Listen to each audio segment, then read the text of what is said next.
Goku and the Magic Mango. Once upon a time, in a green jungle, there lived a small elephant named Goku.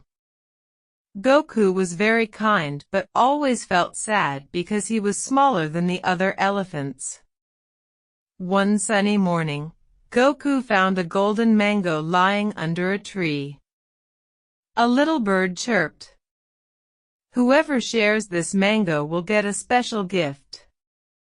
Goku was hungry, but when he saw a monkey and a rabbit nearby, he shared the mango with them.